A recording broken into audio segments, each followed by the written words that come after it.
when the Night of Cruelties caused a kingdom to be torn asunder.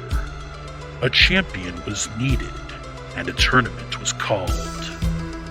Warriors from all over the world have entered, but only one will be judged worthy of the prize. Are we dead yet?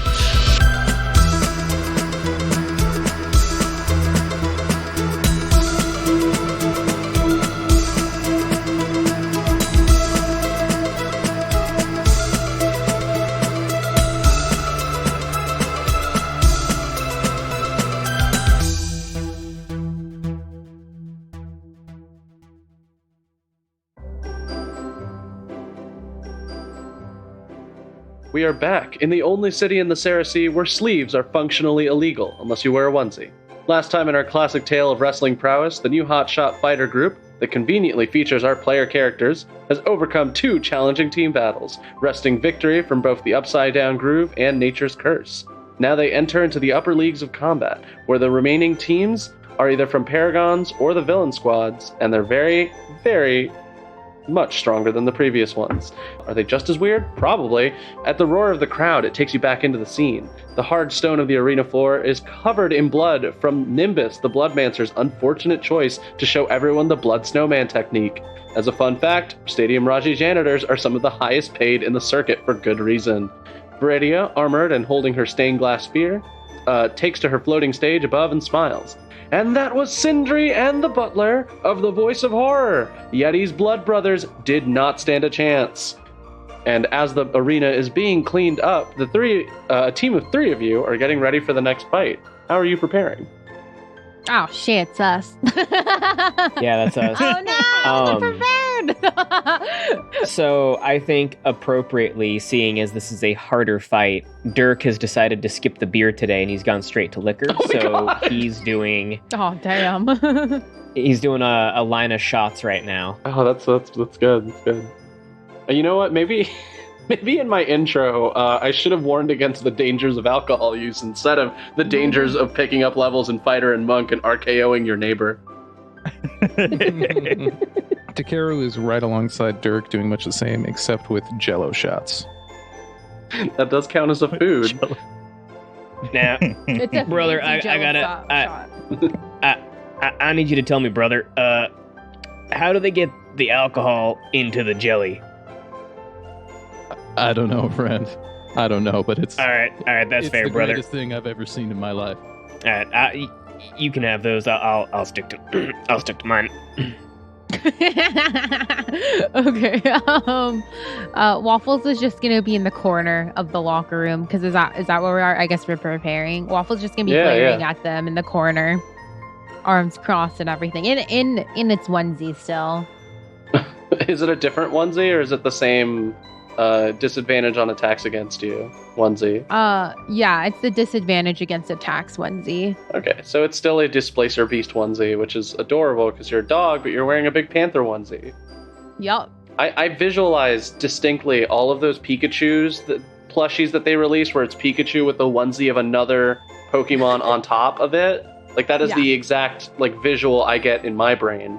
Exactly. Except it's like a grumpy dog, a grumpy small dog. It's very good. All right, the gate opens, and as you enter the arena, you hear a surprising level of boos. The crowd seems to be inherently against you when you feel it. It's demoralizing as people hold up signs that don't say your catchphrases, but instead say, "I see heroes have my heart." Across from you in the arena are your 3 challengers. Their leader is a gray-skinned tiefling with luminous eyes and swords made of ice. This is Dancer, a widely popular fighter due to them actually helping some adventurers fight off a very scary demon around 6 months ago. So definitely not a good time, and Dancer was one of the people on the front lines fighting that demon. Alongside of Dancer to the left is a Triton with green hair and 2 daggers and a build that's just agility. His name is Finns, and he's a young heartthrob that carries a high level of prestige, or also helping fight that demon. To Dancer's right is another Triton with a shaved head and a very serious look on his face. This is Amatore. He's a relative newcomer to the fighting scene. His gimmick appears to be charging opponents with colluding with witches and kidnapping his dear sweet sister. This follows up by judging them Inquisition style. And granted, this would be horrible if you were an individual fighter, but as part of a hero gimmick, it's kind of softened the edges. So most of the time when he's yelling stuff like, "You have been judged and found wanting," and "Foul night creatures, give me back my family," most of the crowd will just start yelling, "My family!" Which is, I don't know if it affects him in a way, but it's definitely made him a little, like, concerned. But, you know, that his psychology is something we will discuss never. But he does do a lot of cool, neat, sort of cleric-y things. So a lot of people are a fan of that. Dirk's going to kind of like, not walk in, but kind of like waddle in, because he's feeling it right now. Eyes glazed over. Mm-hmm. He's going to point right at Dancer and scowl. Dancer kind of blinks twice and tilts their head a little bit and, like, points the sword at themselves, like, me? And Dirk's going to belch. Oh. And Dancer just starts laughing. Takeru's going to make his entrance just, like, flexing and showing off his body. Like, doing the, oh, like, I'm so sexy kind of, like... That's good. Walk down the thing. Not really paying the other team any attention. I like that, for sure. Yeah, I think Waffles isn't going to pay attention really to the people either. Waffles going to be busy trying to woo the crowd already and is, like, waving at people and everything. Oh, that is something to note. As Waddles walks out, the boos definitely lessen in volume because it's Waffles. I said Waddles. I don't know why I said that. It's Waffles. That's a completely different child, animal, person name. I had said Waddle, like, less than 90 seconds ago. It was fresh on your brain. Oh, man. You guys are already messing with my words. There you go. How about Waffles waddles out, because the onesie creates kind of like a little baggy thing on the bottom. Oh, that's so it's more good. like That's waddling good. Instead of actual walking. That's good. Yeah, there's like a whole... So you look like a baby walking. Yeah. Well, I was going to say, it's probably a little stretched out from last fight, and we haven't had time to take it to the dry cleaner to get it all like, washed It's been and really tightened stressful. up, so. No one's had time to get their costumes cleaned out. It's the whole thing. Exactly. All right. So what are you going to do to appeal the crowd this first round and see who's going to go first? Because if I need to remind our listeners, initiative is done by appealing to the crowd with a relevant check, and the group that gets the most successful appeals will go first, and then the other group will go afterwards. Ooh, okay. Waffles will start first. Waffles is gonna do a cute-ass little jig. Oh, it'll be, a song. He'll sing a tune, just like a happy pump-up song, and some drop in the bass bagpipe music. If you can even drop it. With a bagpipe. It should be like, our theme song. Yeah, it'll be our team theme Play song. our theme song. It'll be like we should name ourselves as well. We should be something, I don't know, just like Hot Fuzz or something. Hot Fuzz. There's not... Dirk can be hot. Honestly, I can throw... Me and Waffles are Fuzz. However many giant monsters at you all. The true struggle that every party struggles with is what the hell to name themselves. Yeah. I guess we were pretty lucky with Salt Marsh. We got Ghost Burners super quick. Well, okay, so hang on. We've got Waffles and we've got day drinking. Do you know what activity includes both Waffles and day drinking? brunch. Brunch. The brunch squad. Oh my god. We are the brunch crew. I kind of love The that. brunch though. crunch. Crew is absolutely for everything about food. So Yeah, yes. the Paragons, the Villain Squad, and the Brunch Crew. Oh no! Oh, I love this. All Brunch right. crew or Brunch brunch Club, crunch? We could be like the Breakfast But Club. the brunch The brunch club. It's the brunch club. Oh, that's Brunch good. club. That's good. Okay, We there sound go. like a bunch of dorky people. We're the That's brunch fun. club. Yeah, and like that name inspires fear now because you've gotten two high profile victories under your belt. Beware of the brunch club. Yeah, they're crazy. They'll scare you so bad your legs will pop out and make you extra long. Oh my gosh. All right. So after Waffles finishes the theme song of the Brunch Club, Takeru's gonna step forward and be like, I skipped breakfast this morning, and them fish guys are looking mighty tasty. I'm gonna take them to brunch. Finns is used to people thinking that he's attractive, so he just like winks at you. Amatore looks at you and goes, "Brunch? I don't deserve brunch. I have to save my sister from witches." So that's his whole thing. Dancer is still laughing at the belch, and he's like wiping off a tear, or they're wiping off a tear, and they're like, "Oh god, Oh, you guys are so funny. Oh, this is going to be great. So, Waffles, go ahead and roll me for that, a relevant roll for that song and dance routine. What is everyone else doing? Dirk is going to pour himself a glass and attempt the triple backflip without spilling his... Oh, that's very, very fancy. Some Tony Hawk shit. Go ahead and roll a relevant check for that. I got 22, by the way. Damn. Zoe. Amazing. Yeah, no, people love the brunch theme song. It's really catchy. It's like an earworm. All right. So we're doing some backflip rolls. What's Takeru doing for the appeal? Oh, that was my appeal. The taunt. Oh, okay, got it. So go ahead. I got the 22 for the song and dance. What's everyone else's rolls? What do you want me to roll for that? Oh, so for a triple backflip, that can be acrobatics. Oh no, my Takeru's taunt. Oh, Takeru's taunt. That can be intimidation. It can be persuasion. It's up to you. Yeah, I'll go for intimidation. Dirk got an 8 for that roll. Ooh, okay. So it's more like a single backflip, and the drink falls, and Dancer keeps laughing. Can I try to save myself by flopping on the ground to catch it in my mouth as the drink falls? Yeah, sure. Can I save this? Yeah, roll a d4 and add it, because you've been blessed by me. It's a 3 now. So yeah, now instead of an 8, it is a clean 9. So you're flopping, and most people are like, "Oh my god, are they gonna have to stop the fight? Like, he doesn't look okay. Like, he's flopping. Is he good?" So there was some concern among the crowd. Did Dirk perceive the concern? I'm gonna say no, because you're flopping on the ground. Okay, that's fine. Yeah, you know, it's an involved process, flopping. And Takeru, what did you roll for your taunt? I rolled an 18. That's very good. Yeah, your taunt works very well, and I think it works more on Amatore than it does on Fins. But Fins does look a little bit like, the only reason I go to brunch is when my groupies take me to brunch. So this can't be happening. And so yeah, like the fight has been kind of set up. You see Dancer starts juggling these giant ice swords, just like flinging them into the air and juggling them, and that's going to be a very fancy looking athletics check.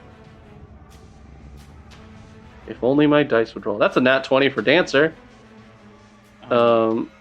Fins is going to appeal to the crowd by looking at what appear to be a group of most genders, all genders really, just hanging out, and they all have like Fins related merchandise, and they're all winking and throwing stuff at him and like throwing flowers, and he just winks at them, and they all kind of like faint. So it's going to be a charisma type roll.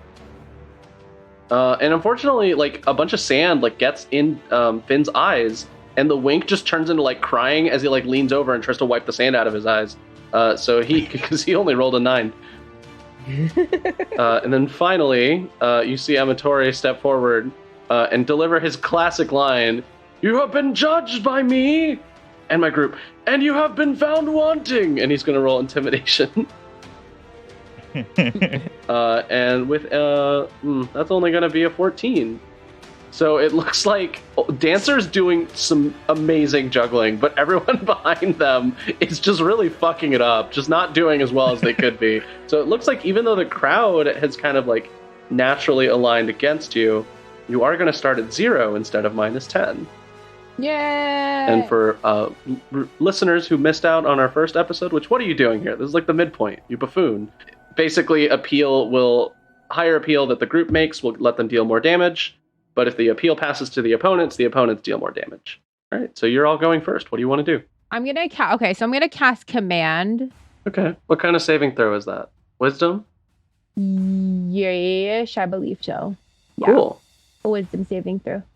What does Dancer have to beat? It's save DC. It's 15. Ooh, okay. So Dancer does not succeed. What is your one-word command to Dancer? Grovel. Dancer, like mid juggling swords, just like falls to the ground and like is on hands and knees and is kind of like looking like when a child pretends to be a dog and like looks around really confused, like I didn't want to do what. Waffles is just gonna laugh. This is on the inside because Waffles can't show obviously that they're evil on the outside, but Waffles inside is just actually no, I can't. I was gonna be like, can I just send a message? No, that'd be cheating. I'm gonna say because you're mostly using it to like talk smack. I don't mind if you use it as a bonus action. Okay. So Waffles is gonna like send a message and be like to Dancer just very secretly, and like evil laughs is like bow down to me, you humanoid, and it's just but looks super cute on the outside. Oh right. And then Dancer looks up and you hear them in your head because with message they can respond, and they just go, when I fought one of those demons, I thought that was the main issue. I see now that you might be somehow worse, and that terrifies me. And Waffles is gonna just look back and give like the cutest face, just like a cute, innocent face. Oh god, if Dancer could get up, they can't, but if they could, they'd be real mad. So the swords they were juggling, because they were made of like shards of ice, just like shatter on the ground around them. And you've seen Dancer fight before. Dancer literally like draws them out of the moisture in the air. So like losing the swords is not a huge downside, but they do have to make more. That's outside me laughing. All right, who's next? I'll go ahead and go next. Sure. So Dirk is going to run in on Amatore here, and he's going to make 2 unarmed attacks. Ooh, okay. So what are we looking at today? That's going to be an 8 and an 11. Ooh, okay. So because that's unfortunate. Apparently I suck. Yeah, so Amatore's if I had to go for like a distinct visual style for Amatore, it's like you know those like the Venetian kind of guard where they have like the like conquistador type hat and like a glaive and a shield and like a breastplate. That's sort of what Amatore has going on, with a little ruffled collar.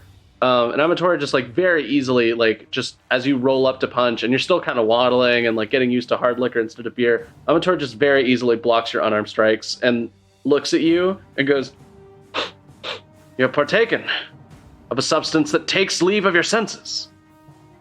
For that, you must be cleansed." And he looks to be very, very angry with you. That's unfortunate because I just spent a key point to do a flurry of blows as my bonus action and do that 2 more times. Cool. Go for it. For 8 and 10. So Dirk's just swinging. No aim, nothing. Amatore's face turns from one of like imperious, like I must cleanse you from your substance that is causing you a bad time, to like pity. Like, oh no, you drank so much before your fight, you shouldn't have come out here. Like, I gotta send you home real fast so that you could recover. And Dirk's gonna look him in the eye and go, "You know what, brother? The only thing I'm left wanting is hitting you in the face." And Amatore turns to Vince and I go, "I don't think this one's okay to fight. He seems to be very out of it. I should probably just put him to sleep." And Vince just like shrugs and goes, "Sure." Could I like throw you a performance roll to like start really playing up how drunk I am? Yeah. To maybe gain some kind of leverage later on? Ooh, sure. So that's a 4 for performance, so I'm definitely not doing that. Amazing. So it like the pity is just it is spread not just to Amatore but the crowd. A lot of people are looking at you with pity. No one is chanting juice. All right. And you will have disadvantage on your next appeal check. Oh my god. Okay. All right. Who's next? Yeah, I was just talking shit about our D&D Beyond's dice roller. I think this one did me dirtier. Excellent. Takeru is going to take his stance from the other side of the ring and, look like he's going into it. But from an extreme distance, the crowd's going to be like, "What's going on here?" And then he's suddenly, with his 50 feet movement speed, going to launch himself forward super fast into Finn's. Oh, okay. The collision is going to be his first attack. And That's I'm going to hit him amazing. with 3 other attacks as well. Yeah. Using a key point for flurry of blows. All right. So I've got what's my modifier? 8, 12, 21, and oh, damn it. I thought that was a 22 or a 12. 9. So only one of your attacks is going to hit as you barrel towards Finn's, and Finn's just kind of rolls around your movement, like kind of using your momentum to swing himself around you, and ends up behind you. So you turn around and you swing with another hit, and you only really manage to connect with one of your blows before, while Finn's is like dodging and ducking and weaving, all the while like occasionally stopping to catch a rose that somebody throws in his direction. And he looks at you with a little look of disappointment as he like looks over to like what's going on in the rest of the battle and like Dirk's whole fiasco. And Finn's is like, I was so worried that the brunch squad was going to really bring their best and brightest, but this is a little embarrassing. And I'm going to be like, damn your dashing nature, as I hit him, with the one attack. Yeah. And that's going to apply, or I'm going to need which is it? A dex saving throw. Sure. That is unfortunate because Vince gets a +7 to dex saving throws. Rolls a 17. How much damage did he take? 7. All right. Yeah. So the attack definitely impacts, right? You kind of take that step forward and do a quick jab that like impacts directly between the ribs, and you just like Vince for the brief moment just like loses composure and just like, okay, that one hurt. I'm gonna start taking you a little bit more seriously, and takes out both knives. All right. So as you know, Dancer for their turn has dropped to the ground and groveled, and I believe that means that like all their movement has to be made in a prone crawling motion, which is unfortunate for Dancer because Dancer likes to be flashy. So Dancer just like army crawls over to where Wafflez is, and just makes a one of the ice swords and swings. But it's not very efficient and it's very awkward. So what's your AC, Waffles? 14. You have your fancy onesie that gives disadvantage on all attacks. Bad idea. Look at me forgetting the items I gave you. Yeah, Waffles, you like it's Dancer just keeps hitting the after image of you.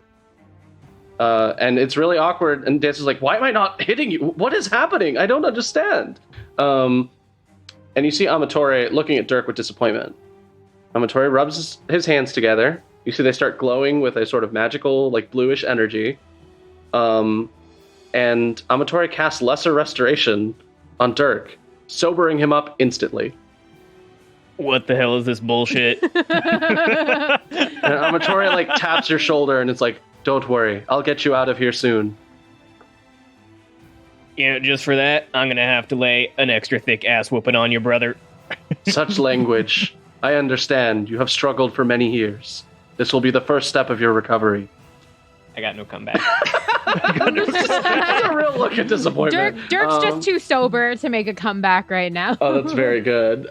So, in addition to that, to Amatore spending the turn sobering him up, you see that Finn's is currently like embroiled in a fight with Takeru, and Finn's actually is going to use bonus action to disengage from Takeru and run over towards Dancer and attack at Waffles as well, so that Finn's can take advantage of his sneak attack.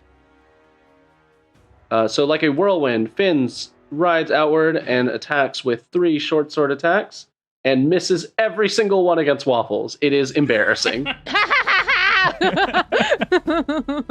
And then like Finn's looks at Dancer with confusion, and Dancer looks up and is like, don't look at me, get rid of that. And points at, and only Dancer knows that Waffles is secretly a horrible evil mastermind. So Dancer has like real fear, and Finn's is just like confused, like, I was just fighting the Lucha Lion, I came over here to help. What's going on? What's all this Lion. You know the Lucha Lion. Perfect. Like, what's going on here? So that kind of comes to a close, and everyone can do their appeal now, and then we'll cut to the stands and see what's going on there. How does everyone want to appeal the crowd? Wafflez is going to do a little dance jig around Dancer.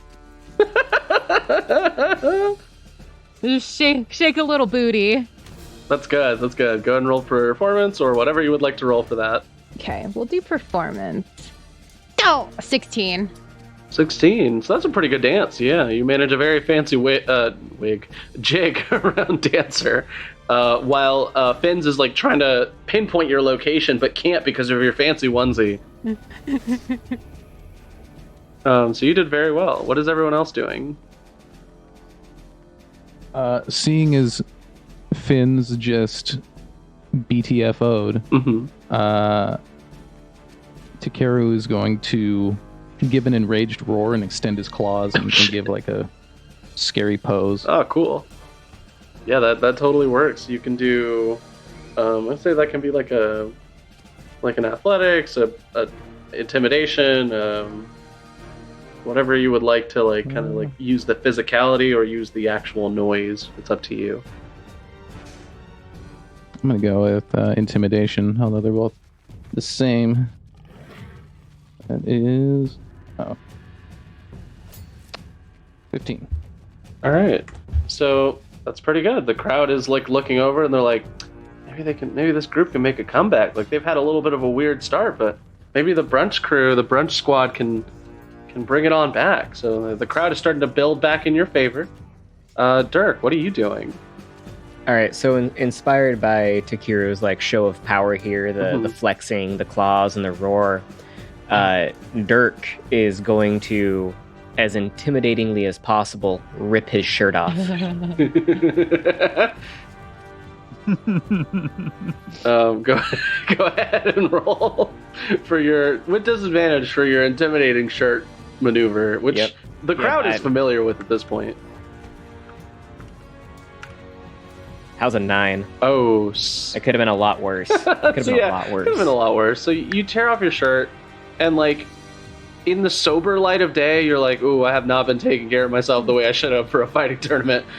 And only because you have been magically sobered up does that thought even cross your mind for a second before you realize that the crowd does not seem very impressed. And just to make things worse, Dirk's like gonna try to do that chest flex thing where you make like your pecs move independently. And he just ends up kind of like jiggling his whole torso. Oh, that's instead. Good. Yeah, the crowd is very confused. And he just kind of looks kind of disgusted, honestly. The crowd is confused. 2 parents cover their children's eyes, but the children's eyes were not covered when like the bloody snowman technique was used. So you think those parents, maybe they don't have their priorities in order. But it doesn't matter because those children will no longer be in the frame. They're gone now. Point being, with a 15, what was it? 15, 16, and a 9. It's looking okay, but not the best. Dancer can't quite do the usual due to the fact that they're still groveling. So they flip over onto their back and shove Finn into the air. And that's going to count as part of their thing. So that's going to be an acrobatics for Dancer. That's a nat 1. Oh, jeez. That's rough. Finn's is going to try to recover because the throw was just bad from the start. So Finn's appeal is just going to be a dex saving throw, which Finn's fails with a 12. So Finn's ends up like flipping over and landing on his side and like stands up and it looks really awkward. And Amatore looks over to his team and looks very confused, like that's not how this usually goes. But then turns to Dirk and goes, I see. You will only understand my message of hope that I'm bringing you if I speak your language. And Amatore also tears off his shirt. Amatore rolls an 11. Mostly because the shirt gets kind of stuck on some of the armor and only half tears off, but you just see some abs under there. So they're a little bit more impressed with Amatore than they are with Dirk. So with... It was a close call, but the nat 1 really brought the whole team dynamic down, and it looks like you have gained momentum, so you're dealing an extra 10 damage this turn as you start off your fight. And while you think about what your fun team mechanics are going to be, we cut over to the stands, where the rest of your group is there watching the fight go down. Cynthia is walking through the crowd, and she's sporting a sports bra and athletic shorts to show off her entire like amazing physique. Though she has a little bit of a belly bump because she had a healthy brunch. Ah, I see. And after food bloat is a real thing. And but she's not afraid to show it off. Yeah, exactly. She's not afraid to show it. Because like abs disappear so easily. Like it's not even funny. Like they're gone the moment you have a meal. Exactly. Tell me about it, brother. And for the purposes of doing cool stuff, she's going to do a combination of spells where she is going to cast Spirit Shroud, where she summons a whole bunch of spirits and surrounding her, and she summons create food and water. So she creates 45 pounds of food and 30 gallons of water. And I want it to be, instead of water, it is orange juice. And she is passing out brunch to the crowd. Oh, we're digging in hard to the brunch theme. You're right. It is around lunchtime that this fight's taken place. It's taken place after the morning round, which had the, like I said, the Sindri and her butler just like devastate the Yeti's blood brothers. But yeah, you start handing out brunch, and people are pretty happy with it. I'm going to say since you spent some spells and you got creative about it, it's a pretty automatic success. What is going on with Blaine? So Blaine, having learned last time of the soup boys trying to cause some mischief, Blaine has decided to just kind of sit in his seat, but he is armed with his net, which is one of the only weapons he carries besides his... he has another weapon, but mostly he carries around a net because it makes it easier to punch things later on. He carries around 2 weapons, his gun show. Oh yeah, that's right. and so he's kind of just like on the lookout, like looking for interference. But occasionally when he sees like a kid or something like look at him, he'll strike a pose, and after a day or so, he's decided to lean into the give me hair thing. So he'll flex and say, give me hair. And then the kid will be like, yeah! And they'll take out the weird toy that is on the market that is you, but with the limbs all in the wrong place, that just shouts, give me hair. So yeah, that's the same child whose eyes were covered when Dirk ripped off his shirt. The kid's got not great parents, what can I say? And then he's out of frame again and doesn't exist anymore. And it's a good thing that you're on the lookout and handing out brunch, because there's somebody else in this area of the stands also doing an activity that involves talking to lots of people. You see a halfling with a shock of bright green curly hair that is kind of like pulled back into a ponytail.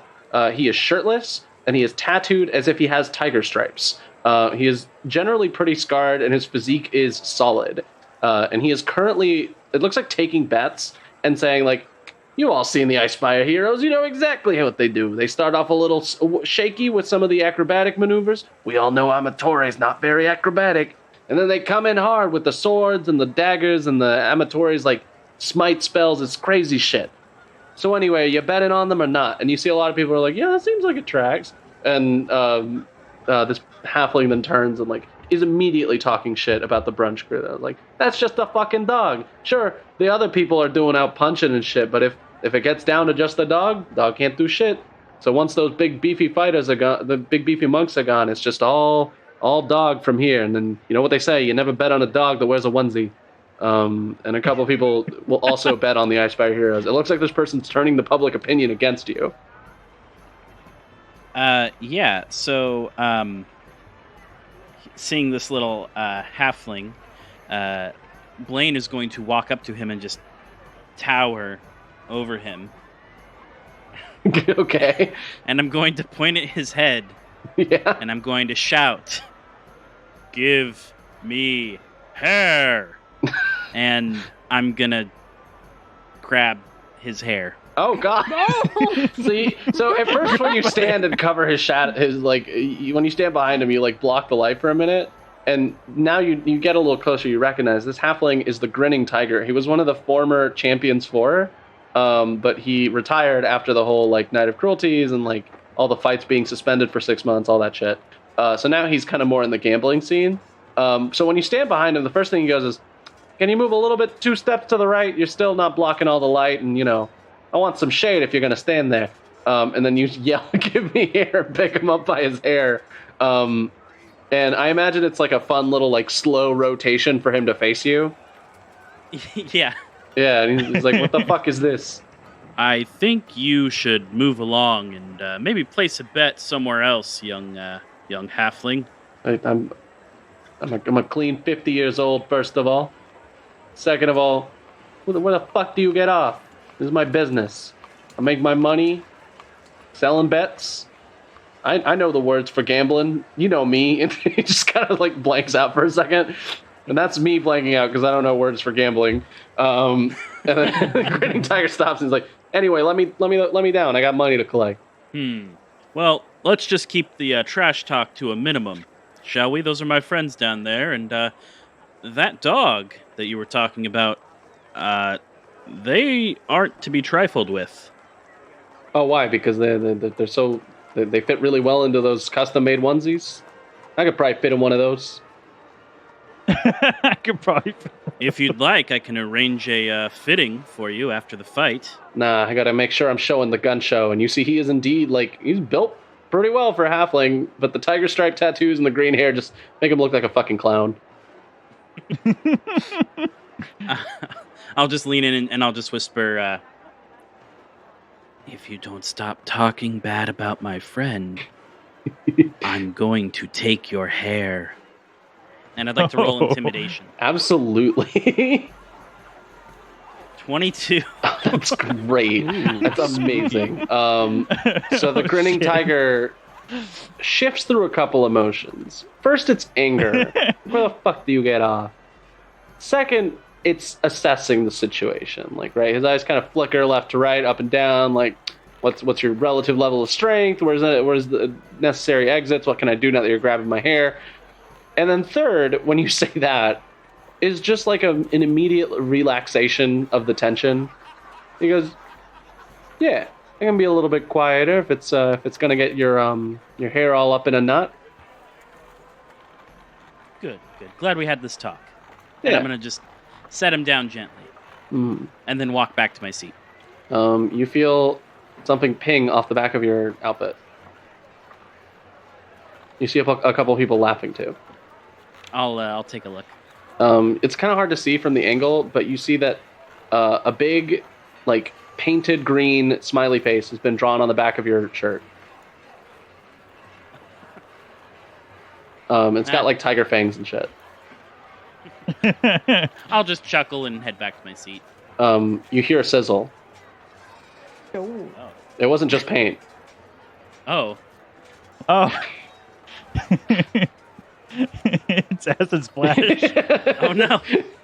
Yeah, like it's like burning through the vest that you wore because everyone I really doubled down hard on the sleeves are illegal, so yeah, it's burning through your vest. Oh, well, that's not cool.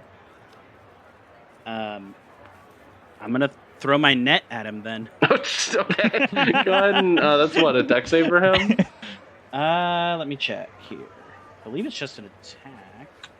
Go nuts. Does Cynthia see any of this? Yeah, Cynthia, you're in the middle of, starting the world's only beefy Waffle House, and as you're doing that, you do notice that an altercation has occurred. It's only a 12. I wish to bless my compatriot in keeping our reputation well, so he gets to add a D4 to the number rolled. Go nuts. What did you roll? 2, so it's a 14 to hit. All right, so Grinning Tiger is unarmored at the moment, and generally is a barbarian with a few spells. So what really happens is you throw the net, and Grinning Tiger's like turned around and started taking more bets, but immediately the net like wraps around him and like tosses him to the ground, and he looks over livid. He's like, "You made a real choice enemy today, Blaine the Pebble Johnson or Bronson. What was your last name?" Stevenson. Blaine the Pebble Stevenson. And you hear a couple of people go, "Oh, the Pebble, that's pretty good."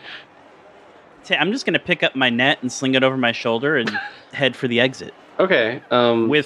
With him wrapped up in it. Yeah, okay. So as you do that, you feel like a certain, like a sharp thing of pain. As the grinning tiger is definitely stabbing you right now. Put me the fuck down.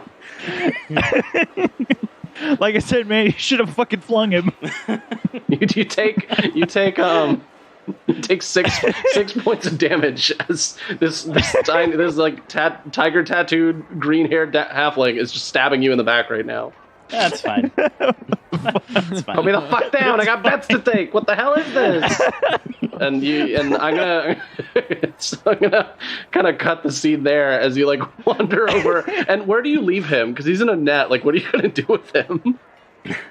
I'm just gonna toss him out of the arena. Okay. No re-entry. You go over to one of the, you know, like when you go to like stadiums and there's like those outside areas with the little food things, and it's like usually elevated, so there's like different levels to it. You go to one of those like open areas that there's like, it's all like, there's obviously a ledge and you can see the practice fields down below, and you just do a quick like whoop, and very much like Team Rocket style, there's a big pinprick of light as he goes pretty far, and then eventually tumbles, and you hear a pff as he lands on the sand pit in the practice fields below.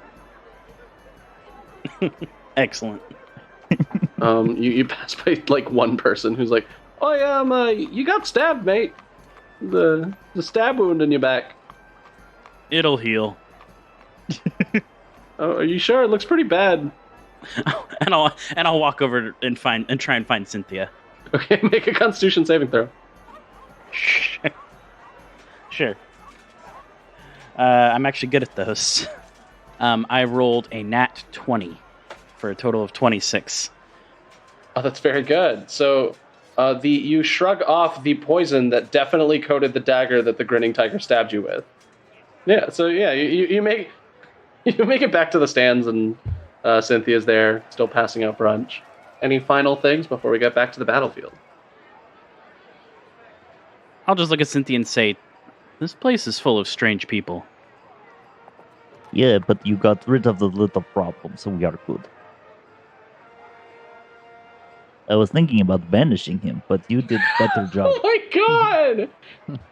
Just, you know... I mean, I also banished him. Yeah, I mean, he got banished all the same. Yeah. And we hard cut. Camera pans over to the front gates, and it's like, "I'm sorry, we're closed. Like, you need a ticket to get in." "You idiot! I'm the fucking grinning tiger. Let me the fuck in. I was taking bets." And it's like, "Sorry, these are the new rules. Queen Arumi's been very specific. No random arrivals in the middle of fights. That's how we get things like the demon that attacked 6 months ago." He's just stuck at the front gate, and he looks really angry. All right. We return to the field of battle, where your team is definitely going first, as they have gained the momentum. So what's the plan? Yay. I can go. Again. I'm sad, though. I didn't read it right. That was a bonus action. So I could have actually still made a spell. But okay. It's fine. Whatever. I'm going to actually end my concentration on the Mantle of Majesty.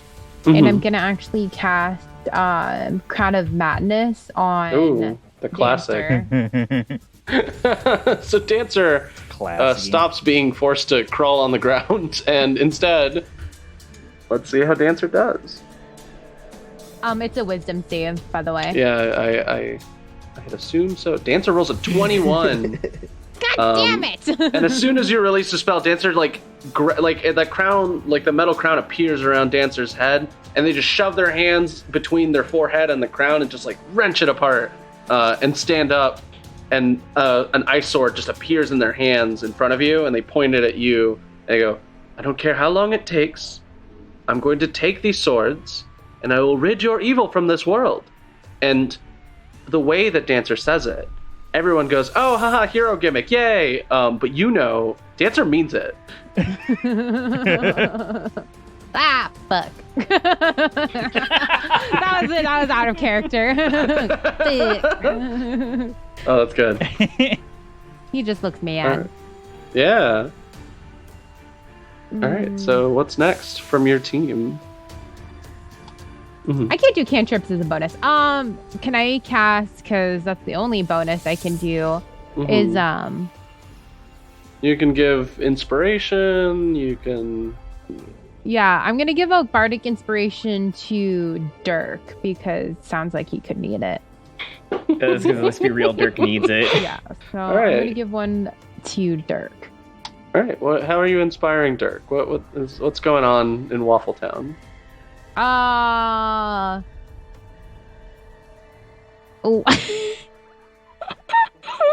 Okay, Waffles is gonna yell over to Dirk and be like, "Come on, human, you got this! Don't be stupid!" Oh, that's precious. That's the inspiration that he needs. That's very good, yeah. And Dirk's gonna look back at you. He's gonna wink, give you a thumbs up, and say, thanks, brother. And the wink is like slower too, because Dirk is sober now. Not by choice. Never by choice. Yeah. Alright, so what's Dirk or Takeru? What are you doing? So Dirk's got a vendetta with Amatore here. And he hasn't hit him yet. Yeah. And he's pissed. He's just fucking pissed. There's nothing else to really say about that. So I'm going to make my 2 attacks against him. Okay. And I'm going to roll these in D&D Beyond this time because, let's be real, Discord rolling has not been doing it for me. 17 and 23 to hit. Much better. Yes, you absolutely hit Amatore. With both? Yeah, 17 is enough to hit Amatore. Awesome. He's not fully plated up. It is a semi-plate situation. That's going to be 11 damage total. Very good. And then, of course, I'm going to go ahead and expend a key point and hit him 2 more times. Yeah. So, like, almost as if, like, overwhelmed by some sort of newfound energy, your sober self just goes, "How dare you do this to me?" and, like, immediately lands 2 hits.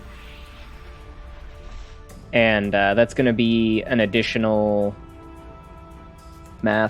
13 damage total. Very good. Yeah, Amatore takes those hits, right? You find all the weak spots, especially that after Amatore tried to tear off his shirt. You know some pretty good spots to punch now. So you get in there and you duck and weave between the blows as you duck around this glaive. And I said glaive and shield. That doesn't quite make any sense because glaive is the spear, whatever. So you duck around and you duck around the shield and the spear and you pa-pa-pa, and you get some good hits in. And Amatore looks to be bloodied. And you deal the extra damage, too. And Dirk's just gonna look at Amatore in the eyes and go like, "No one gets between me and my liquor, brother." Oh, it appears that you are a lost cause. You must be with the night creatures after all. And he looks over to the crowd like he's getting ready to say something on his turn. All right. Sounds good. Takeru. All right.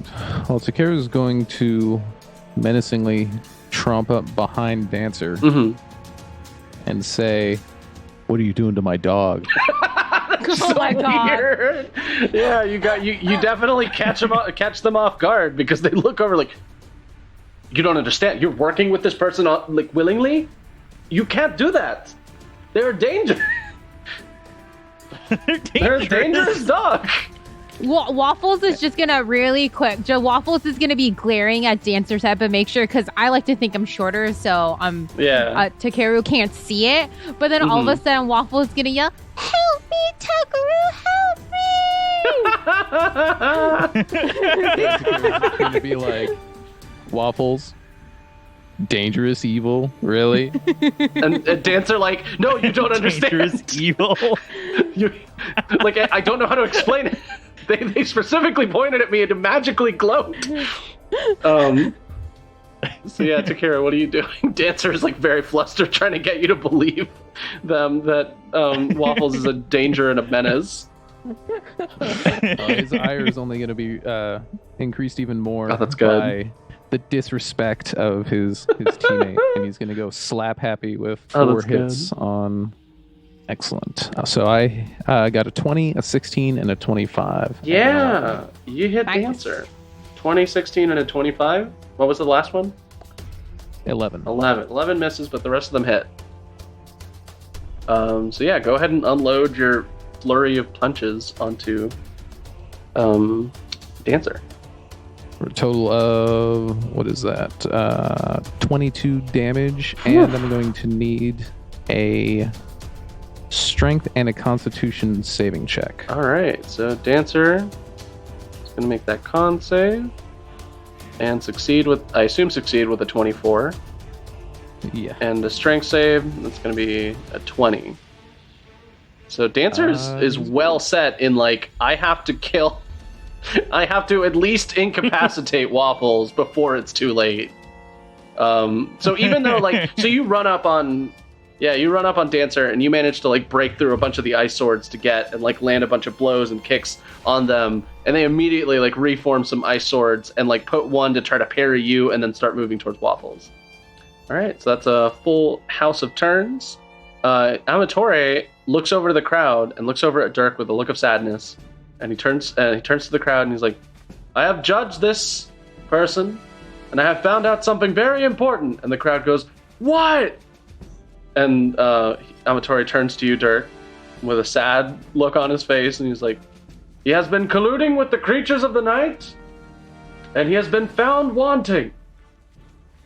And I must destroy him to save my family. And everyone goes, family! And Amatore takes out his spear, and you see that it's like a really crazy looking, like, very fancy filigreed metal spear. And immediately charges it with a smite. He's going to cast Blinding Smite. And he's going to attack with 3 attacks. Yeah, only one of them does, though. So you take 8 points of slashing damage and 11 radiant damage.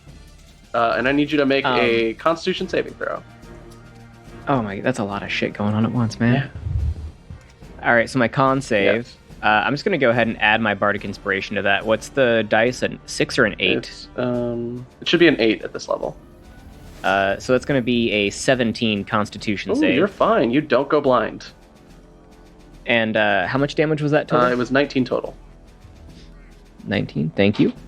And then, if you'll allow it, yes, I would like to use my Tipsy Sway, but I'd like to alter it. Seeing as one of those attacks missed, I would like to spend a key point and redirect it, but I'd like to redirect the attack at Amatore. Ooh, okay, yeah, I like that. And it doesn't say I can do that. It says I can do another creature. I'm going to say Finn's is close enough. I think that, like, this battle has gotten really close. So you can target it at Finn's, or you can, like, whirl around his spear and hit Amatore. It's up to you.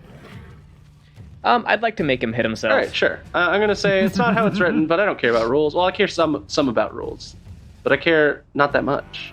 We'll see. Go ahead and roll to see how that's going to work. Yeah, let's see. How am I supposed to roll it? What does it say? Is it just like the attack? It says I can just spend a key point to cause the missed attack to hit a creature of your choice. Oh, cool. Yeah, no. So you take the spear, right? The first one hits you, and immediately the blinding smite goes off, and a big flash of light gets in your eyes, but you're sober, so a big flash of light doesn't hurt as much as it would if you were drunk. And you managed to, so you managed to overcome it, and you grab the spear, take it out of yourself, flip it backwards, you hit Amatore in the jaw, and then hit him. And he takes a grand total of 12 points of damage.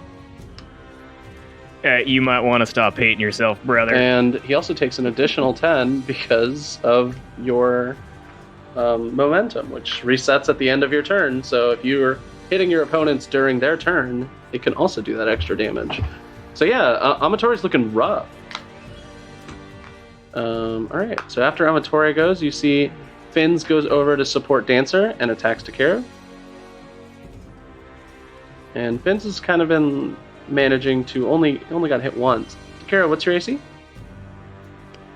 18. You get hit by 2 of these short sword strikes, and you take a grand total of 20 piercing damage, plus a sneak attack. That's gonna deal... an additional 15. So you take 25 points of piercing damage. as Finn's just like runs forward and like does that cool guy thing of like slashing with the sword and then dropping it and catching it with the other hand and slashing you again, and then misses with the other one because you managed to like knock the hand aside, but it's too late because that one of those stabs got a real good sneaky hit in. And then Finn's is going to use a bonus action to disengage from Takeru and run over next to Amatore. And finally, you see Dancer, who's still engaged with Takeru, is going to leave that range. So Takeru, you can make an attack of opportunity if you want. Excellent. Waffles 2? No, because he's going towards Waffles. Okay. In that case...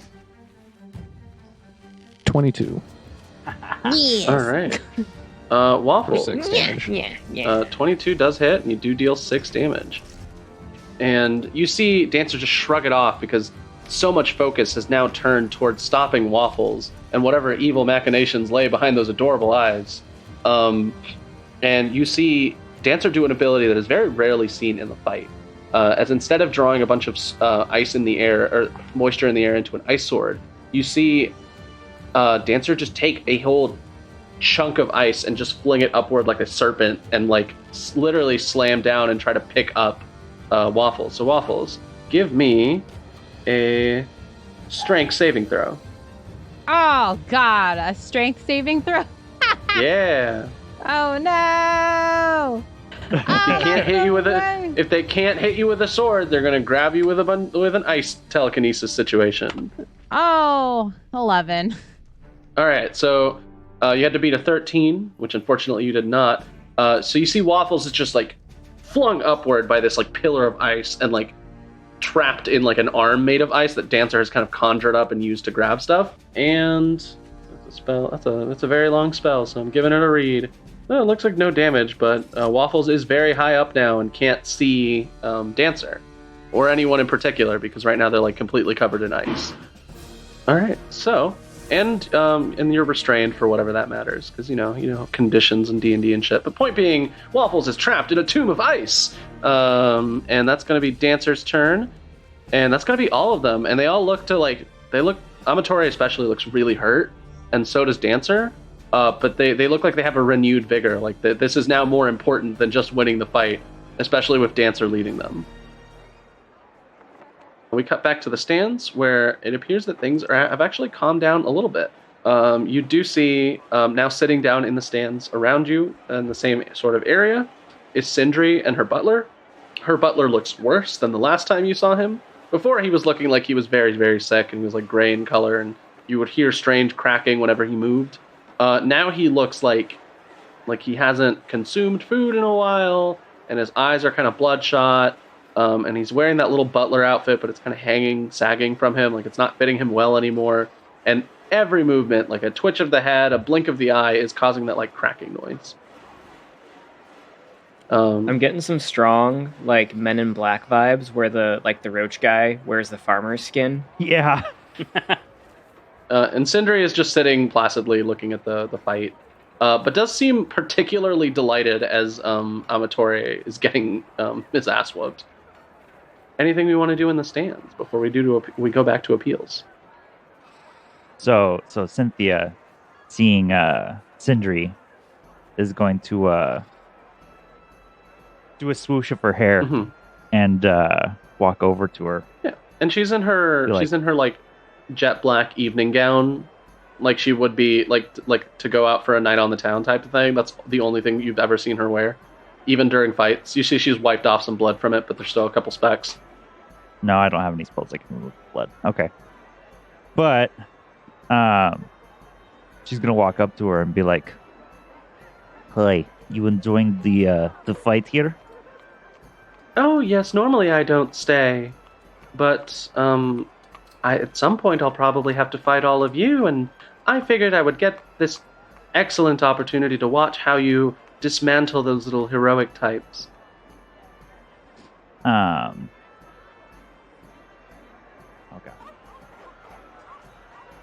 trying to put the flirt on, and I'm not very good at it in real life. So she I don't know if you would notice. Well, you've noticed that she doesn't blink for one. But she does like turn her head with a slowness that is off-putting. And once again doesn't blink, and she's got those like the very bright purple irises. Cynthia feeling a boost of confidence and her seeing that our team is awesome. She's like, yes, we are strong team. We also have a lot of breakfast, and one of the spirits that she summoned brings over a plate. Oh, yeah. And one of them also like pats the butler on the head. The butler grabs a biscuit or something and just like pushes it against his mouth, but is unable to open his mouth to eat it.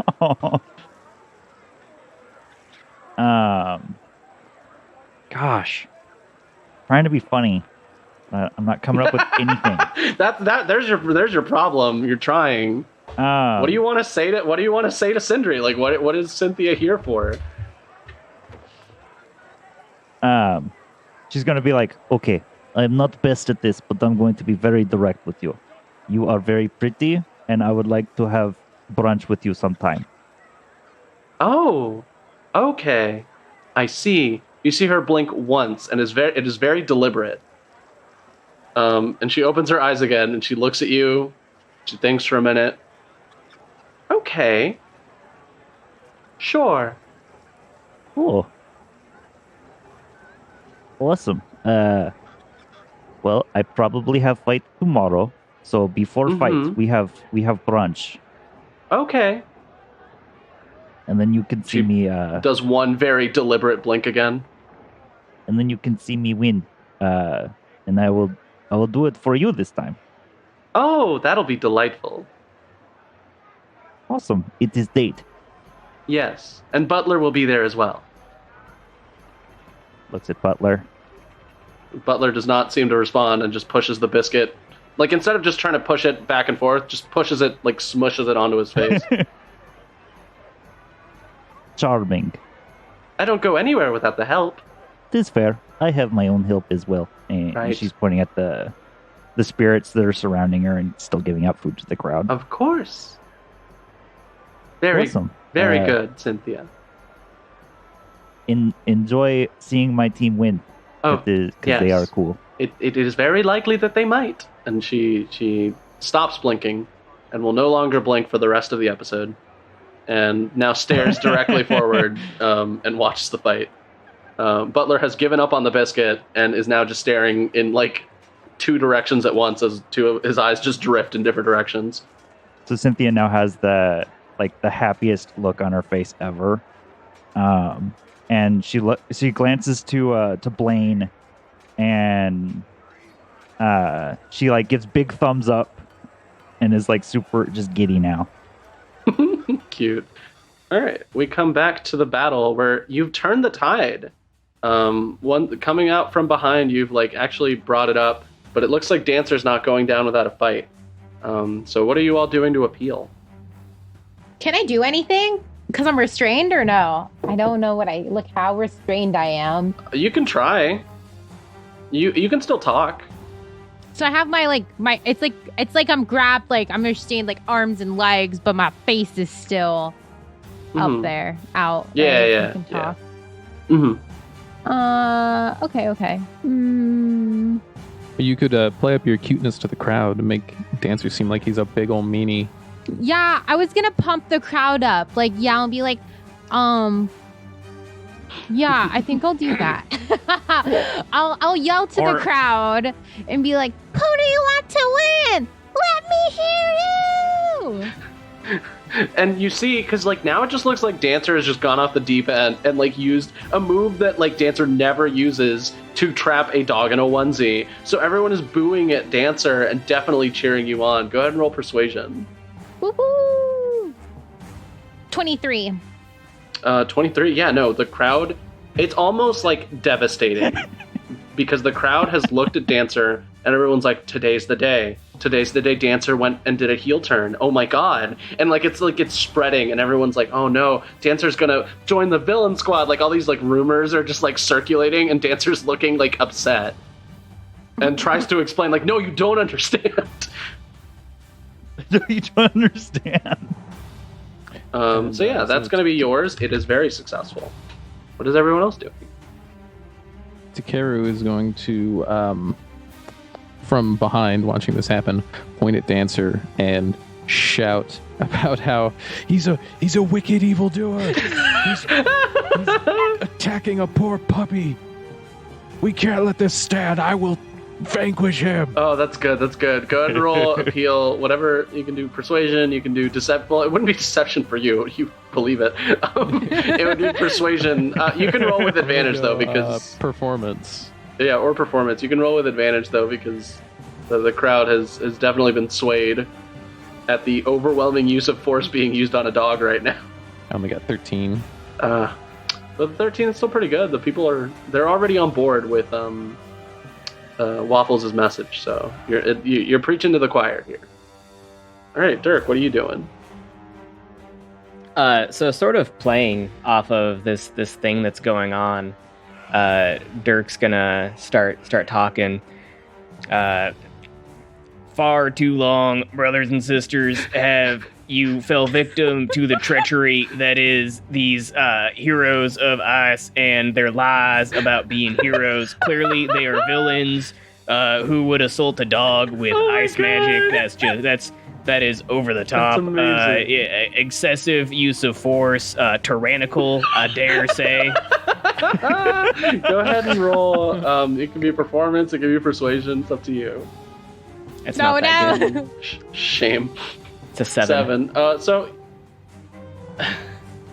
it's a question of diminishing returns because it's like, oh my god, Waffles is in danger, and then the two other people are hamming it up a little too much, and it's like, yeah, we get it. It's a fucking fake thing. You're all friends in real life. We understand the concept of kayfabe. And so, as you go down the line, it goes from, Waffles is in danger, Dancer's gonna turn evil, to, yeah, we're watching a show. And it, becomes a sobering thought instead of, an exciting thought. Damn it, Dirk! Dirk's dice rolls today have been great for me to describe things. Today, yeah. I've been giving you content this whole time. Delicious content. What the people want.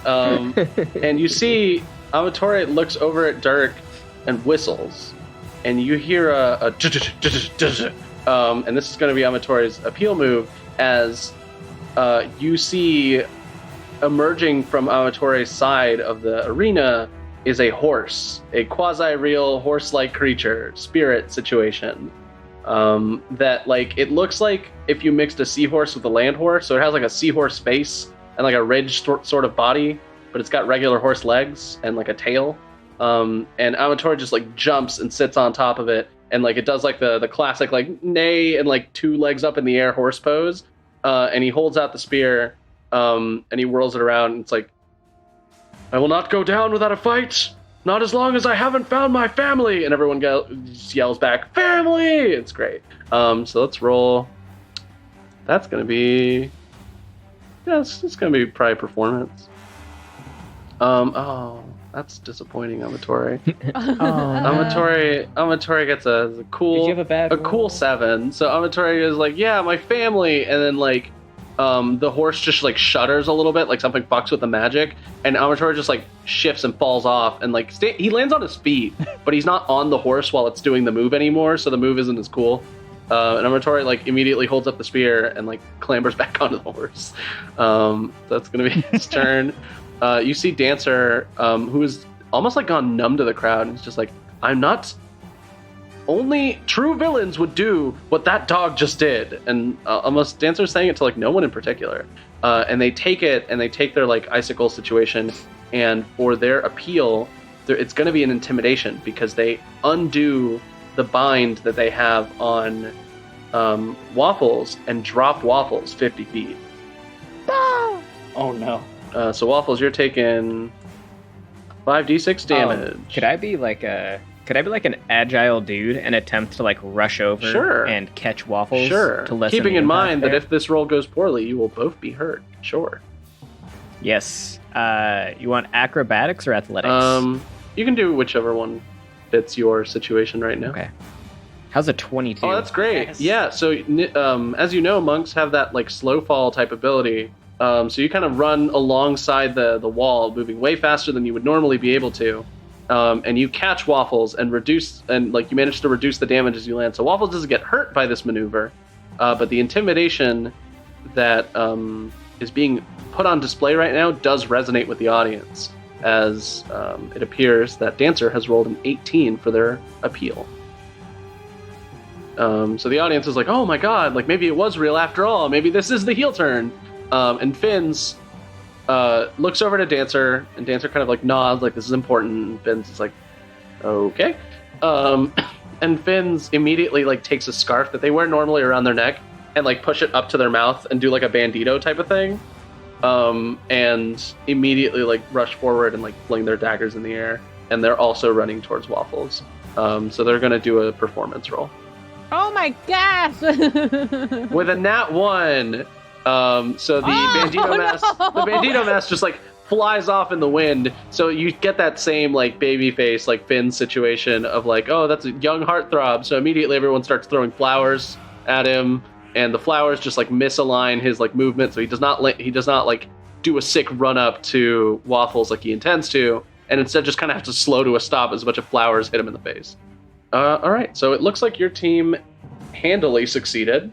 Between the nat 1, the 5, and the 18. I think your team is going to be leading the pack this time around. And you've bumped up to maximum appeal. So you're at the end of your turn. If you deal damage, you're dealing an additional 20 damage. Fuck yeah! But it does appear that all of them want to target Waffles this turn. Oh no! Okay. I have an idea, but I don't know if it's going to be able to happen. What's your idea? I wanted to see if you know in Shrek how Puss in Boots charms everyone. Actually, I can't think of a spell, but I don't know if that would give my friends any advantage if I try to charm all, and since they're all coming towards me anyways. I'll say that distracts them, so it would give your friends advantage if you can charm, especially Dancer. Because Dancer's kind of leading the charge here. If you can charm Dancer, that'll give your friends advantage. Okay.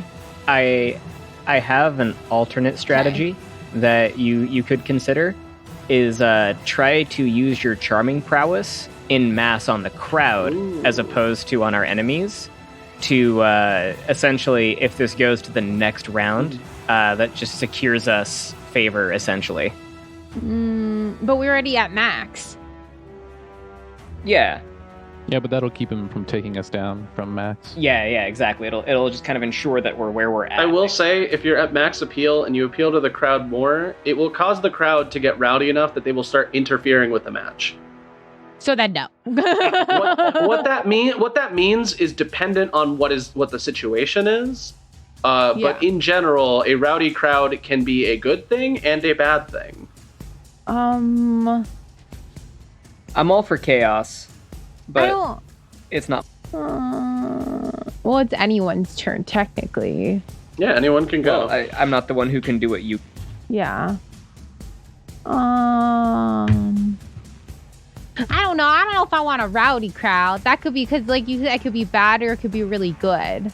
Well, right now in your situation, the rowdy crowd will not be against you. The rowdy crowd will probably be against Dancer. That's true. Okay. Let's just do some chaos. What not? Why not? Waffles is chaotic. Do you want me to roll? I technically have enthralling performance, but that's only 4 creatures. Yeah, so that one's more of like if you're out and about. This would be like you rolling for it with like persuasion or performance or deception, however you want to tackle this.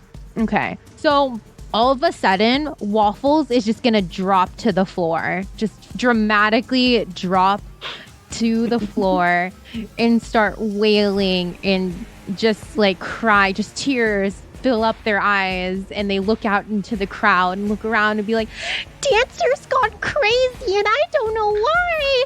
I don't understand. We've been friends even outside of here, but he's hurt me, and he's trying to get me, and I don't know why.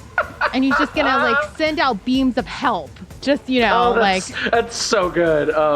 Go ahead and what did you roll for performance or deception or persuasion? What are we doing for this? I haven't rolled anything, but let's do performance. Hell yeah.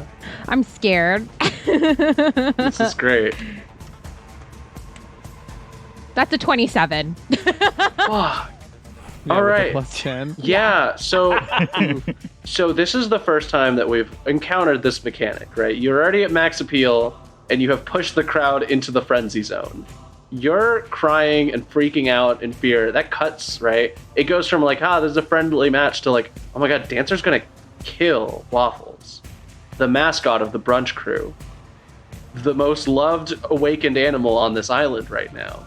My kids have Wafflez merch. That can't happen.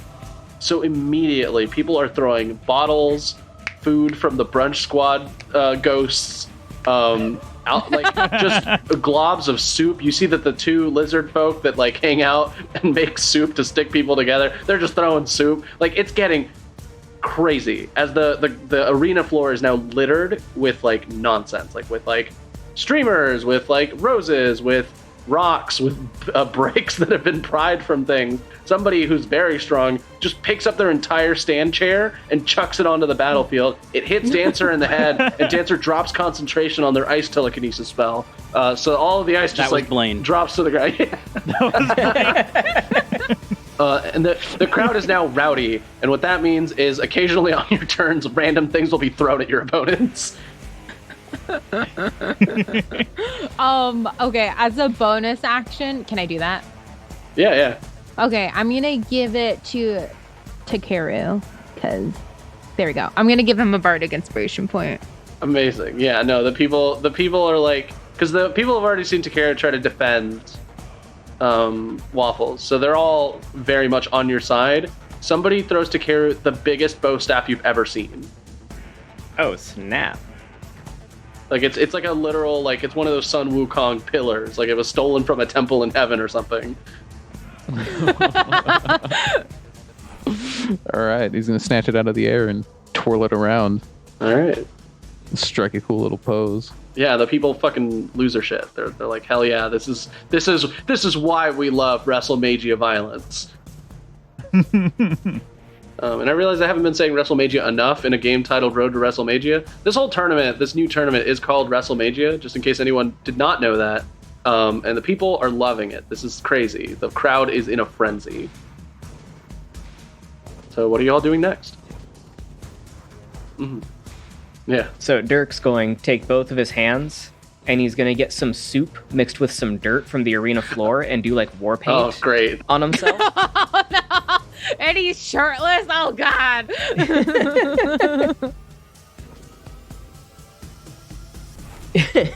He's gonna turn his ire to Dancer here, because Dirk doesn't understand that this isn't a performance from Wafflez. Dirk now believes wholeheartedly that Dancer is trying to kill Wafflez, and that can't happen. Oh my god.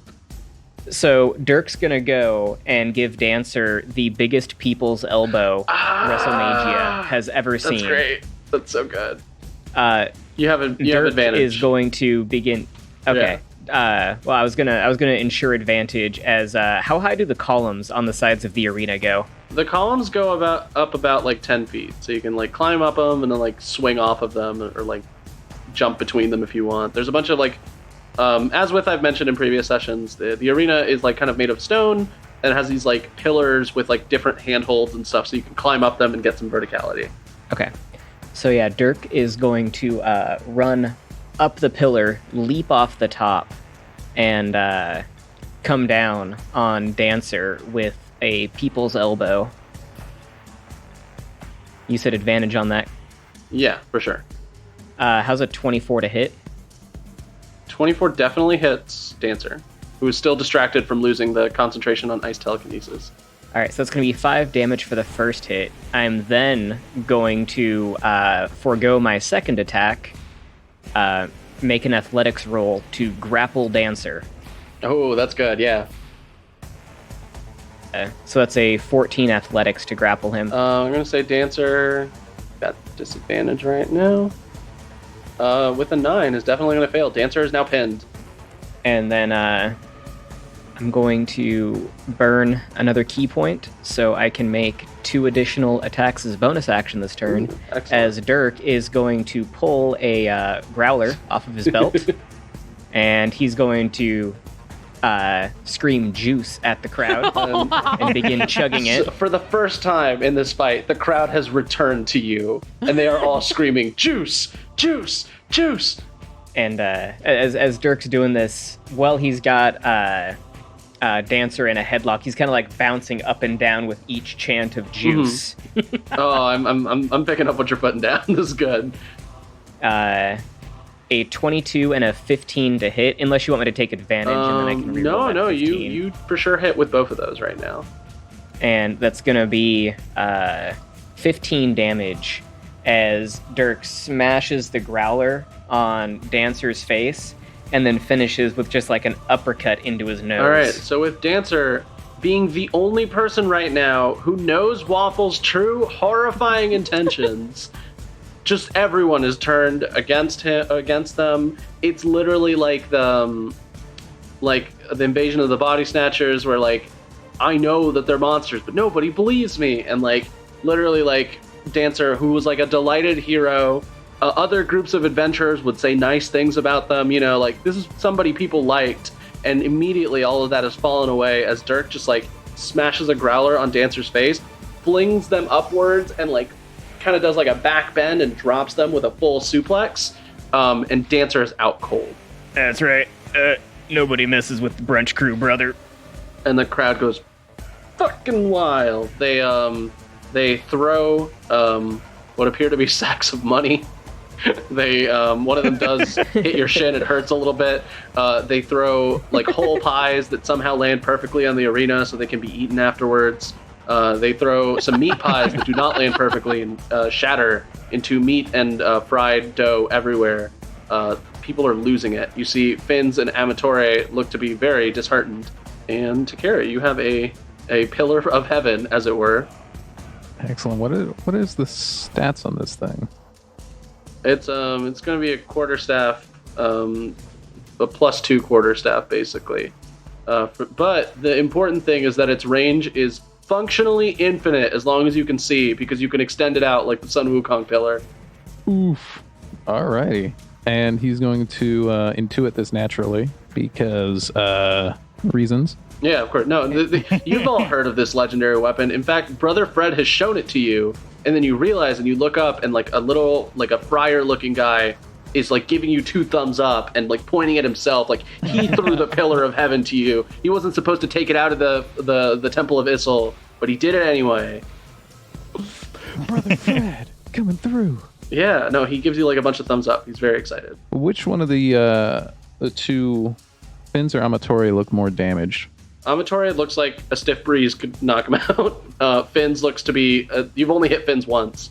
It's mostly been Finns' own clumsiness, or actually Finns' fans that have stopped Finns from getting closer and hurting you all more. Well, I'm going to focus on Finns then, and I'm going to give a flurry of blows. All right. And 2 attacks with this beautiful staff I've been gifted. 16, 28, 26, and 11. All right, so 3 of those hit. So you just like immediately lay the smackdown on Finns. You kind of like stretch out the staff and use it as like a leverage to push yourself upward into the air, and then you shrink the staff and you fall with it to get closer and lay the smackdown. For a total of 32 damage. Plus the 20, you see Finns flung. Basically with your full flurry, you just like land. You hit him once more with the quarterstaff. You land 2 flurry strikes, and those last 2 flurry strikes kind of both hit him in the chest, and he just flies backwards, and he's out cold against the arena wall. And it looks like the only person left after all of your turns is going to be Amatore, who looks over to his collapsed team and everyone throwing stuff at him, and there's a moment of clarity that washes over him. an angelic choir is singing in his head, and he realizes this hasn't actually helped him find his missing sister. For all he knows, she could be off with some pirates digging treasure or something. He can't be here. So he gets on the horse and he slaps its behind, and it kind of like does the like yeah thing, and then it immediately like turns over, and Amatori turns to you, Dirk, and you hear him across the distance. It should be impossible, but you hear him, and he's speaking directly to you, and he goes, I spent so much time judging others that I lost sight of my true purpose. Be careful here in Wrestlemagia. You can lose yourself to the fight. And he hits the reins on the seahorse horse, and it disappears into the midday. As Viridia looks over and realizes that there are no more opponents, and trying desperately to calm down the crowd, goes, "No, it looks like Dancer and Finns are out cold, and Amatori had a moment of clarity in his life. The fight's over. The brunch crew wins." Like, the stadium shakes from how much people are cheering people on. And like, you cut to several NPCs you've met before, right? You see some of the shopkeepers with their various toys that they make. They're all there like, oh man, this is awesome. This could boost merch sales. You cut over to Sindri, who has blinked for the total of third time since I brought her up in this session, but she's blinking in an approving way. The butler has slumped over and his head is looking at a dangerous angle. We cut over to Brother Fred, who looks very excited and then immediately realizes he's in a lot of trouble for taking the pillar of heaven out of the temple. And we pan over like a bunch of the other wrestlers, and they're all like, oh man, this is a crazy fight. This one's going to go down in history. And as the fight ends, you return to the locker room. Oh, wait a second. By the way, is Dancer just out cold by the end of all of this while we're walking away? Okay. Yeah, Dancer's out cold. Waffle's gonna look around really quickly, even though he's out cold, and just like give him just like inside his head, just like a flip off, just a little message flip off. We zoom into Dancer's head. You see Dancer in a desert, chatting up a very pretty Kalistar person. And like, it's clearly like a dream of some sort that they're experiencing while knocked out cold. And just, they're having a really nice time. They're very happy. And it zooms in, and like the moon behind the two people, behind Dancer and this Kalistar non-binary person that they're hitting on, you see the moon has turned itself into a tiny dog hand, and the dog hand is flipping Dancer off. And Dancer in the dream just shakes their fists into the sky, and they're like, no! And that's what happens in Dancer's dream.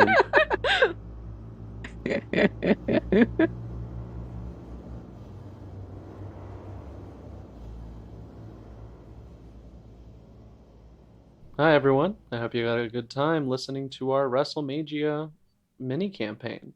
But I know what you're thinking. Maybe you want to hear a little bit more of my voice. Maybe you're interested in cosmic horror. Thankfully, I exist in a really weird intersection of that, because I actually play in a Twitch streamed D&D campaign as Weary, the Artificer Tiefling, who is in general having a bad time dealing with a lot of chaos cults and overall lots of cosmic horror. The moon is scary, the demigods are scary, and our DM Lucas does a great job of making sure that just being alive for that full hour and a half or so is incredibly scary. So if you want to give that a good follow and a good listen, you can find us at Ballad of the Seven Dice on Twitch and YouTube. YouTube is where you'll find our episodes the day after. If you want to catch us live, we stream on Tuesdays at 6:30 p.m. Central Time. Not only that, you can actually find recaps of our episodes on the Ballad of the Seven Dice website as well. You might be thinking, what is Ballad of the Seven Dice?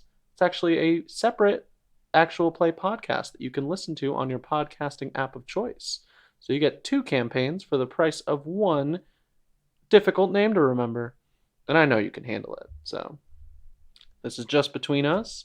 If you do show up and you see Weary being nervous, I don't know, do a little shout out. Say something about wrestling. I think that'd be neat. But when you're not doing that, you can definitely watch Weary and the rest of the gang be very, very nervous while they fight off the Cult of Chaos. And that is, again, Ballad of the Seven Dice. You can find us on the socials. I'm part of the Rise of Nyarlathotep campaign on Twitch. Tuesdays, 6:30 p.m. Central Time. See you there. Thank you for listening to our show. Are We Dead Yet is part of the One Up Podcast Network. Find more of our shows at oneuppodcasts.com. Intro and outro music by Salty Dog Company. Find more of their work on SoundCloud by searching for Salty Dog Co. Spell dog DAWG. Background music provided by Andrew Sitkov under license purchased through Humble Bundle. Additional background music provided by tabletopaudio.com under an attribution, non-commercial, 4.0 international license from Creative Commons. Tracks used include Field of Heroes, Cry Havoc, Skirmish, Medieval Fair, Superhero, and Endgame. Waffles' theme song was Ice Cream With You by Loyalty Freak Music under a public domain dedication. A special thanks to Ian for running our Road to Wrestlemagia campaign. Find Ian over at balladofthesevendice.com or on Twitch at Ballad of the Seven Dice. We'll be back in 2 weeks with another episode of the show. Bye!